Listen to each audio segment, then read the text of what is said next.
we're going to be replacing the elevator motor. That's what we're going to be replacing. Okay.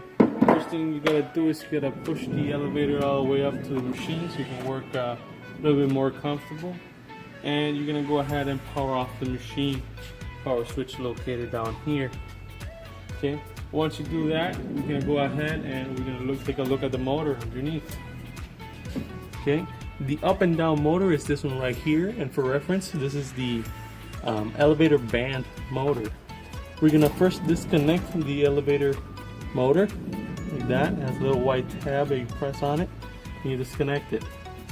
Then the next step would be to remove the 3 screws that hold it in place. The screws that hold it in place are only this one, and one on the top. That's it. It's pretty straightforward. Just gonna go ahead, undo those screws. Record.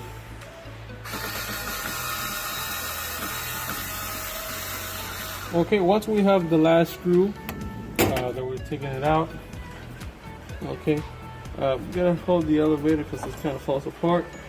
There's the bracket that holds the gear. Then you're gonna pull off the elevator motor axle, the actual pinion gear, and then the elevator motor falls out the other side.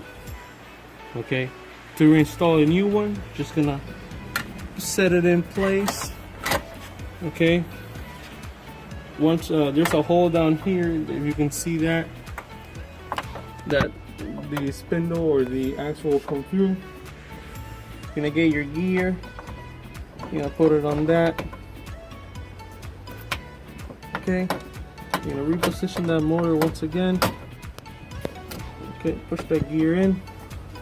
You're gonna get your cover, put it right over, and you're gonna position your 3 screws, and then you're gonna tighten them down. Be sure when you're gonna tighten down these screws not to be too tight because it is on plastic. The cover is plastic. Okay, so I'm gonna go ahead, I'm gonna put the other 2 screws, give it a little tight. I'm gonna reconnect the cable and we're gonna be done.